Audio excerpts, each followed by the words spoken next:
Hello dear students, welcome in ASC starter. मैं आपको इस वीडियो में क्लास 7 का साइंस का 2025-26 का मिड टर्म का और फाइनल टर्म का सिलेबस बताने जा रहा हूं, जो बच्चे दिल्ली के गवर्नमेंट स्कूल में स्टडी कर रहे हैं। ठीक है, तो ये वीडियो आपके लिए बहुत इंपॉर्टेंट रहेगी। इसमें मैं आपको और भी बातें बताने वाला हूँ, ध्यान सुनिएगा। देखिए, जो मिड टर्म है ना, मिड टर्म में आपको चैप्टर नंबर 1 करना है, न्यूट्रिशन इन प्लांट्स। देखो, आप जो है ना वर्कशीट भी कर लेना, ये सारी डीओई की साइट पर अवेलेबल है। ठीक है, और जो क्लास 6 के जो चैप्टर है ना, ये हो सके तो इन्हें भी पढ़ लेना। अगर आप इन्हें नहीं पढ़ पाएंगे तो फिर ये होगा कि जो पैसेज वगैरह आती है ना, फिर उसको करने में दिक्कत आ सकती है आपको। बाकी क्वेश्चन आंसर तो आपकी बुक में से आएंगे। चैप्टर 1 आपको अच्छे से करना है। ठीक है, फिर उसके बाद आप आगे सुनिए, चैप्टर 2 आपको करना है। ये जो 6 क्लास के चैप्टर लिखे ना, इन्हें पढ़ लेना बस। अगर आपने पढ़ लिया, थोड़ी बहुत नॉलेज भी मिलेगी, तब भी काम हो जाएगा आपका। अगर आप ये नहीं पढ़ पा रहे तो वर्कशीट कर लो, फिर ये कर लेना।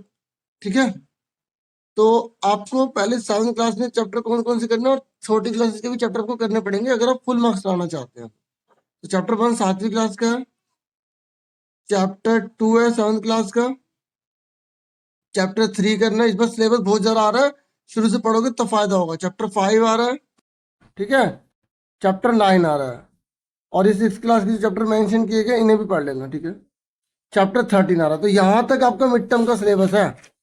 ठीक है, तो जो चैप्टर अभी इसमें नहीं लिखे ना ऊपर, मिड टर्म के बाद आपको करने पड़ेंगे। देखो, मिड टर्म के बाद आपको क्या पढ़ना पड़ेगा, चैप्टर 4।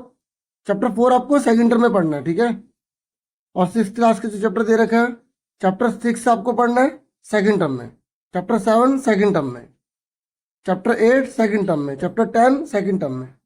ठीक है, ये 6 क्लास का चैप्टर है, पढ़ लेना से। वर्कशीट सारी जो दे रखी है पढ़ लेना।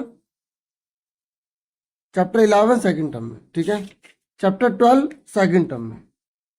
तो इस तरीके से पूरा सिलेबस आएगा आपके एग्जाम में। 31 जनवरी तक सारा सिलेबस हो जाना चाहिए। मतलब आपको मिड टर्म का भी सारा रिवाइज करना है, और जो मिड टर्म के बाद जो आप सेकंड टर्म में पढ़ोगे वो सारा रिवाइज करना है। बहुत सारा सिलेबस है, पहले से सही से पढ़ लो, तब जाके अच्छे नंबर आएंगे। ठीक है, रोज पढ़ो, कम से कम 2 घंटे रोज पढ़ो। ठीक है, तो आपको घर पे सेपरेट 2 घंटे पढ़ना है अगर आपको फुल मार्क्स चाहिए। तो इतना ही था इस वीडियो में। वीडियो को लाइक, चैनल को सब्सक्राइब करें। और भी सब्जेक्ट की वीडियोस आपको प्रोवाइड की जाएंगी। ठीक है, आप उन्हें भी देख लेना। Thank you for watching and listening carefully. Take care, साल डियर स्टूडेंट।